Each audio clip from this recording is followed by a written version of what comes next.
ଏହି ଭିଡ଼ିଓରେ ଆଜି ଆସନ୍ତୁ ଜାଣିବା କେତେକ ବିଶେଷ ଓ ମହତ୍ତ୍ୱପୂର୍ଣ୍ଣ କଥା। ଜାଣନ୍ତି, ଯେତେବେଳେ ଧାର କରିବା ଆରମ୍ଭ ହୁଏ ସେତେବେଳେ ବନ୍ଧୁତ୍ୱ ନଷ୍ଟ ହୋଇଯାଏ।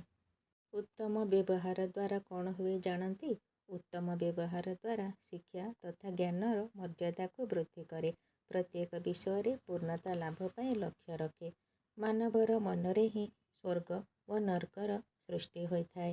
ପ୍ରାର୍ଥନା ହେଉଛି ଏକ ବିଶାଳ ଓ ଆଧ୍ୟାତ୍ମିକ ଶକ୍ତି। ଈଶ୍ୱରଙ୍କ ନାମ ହିଁ ଏକ ଉପାଦେୟ ଖାଦ୍ୟ।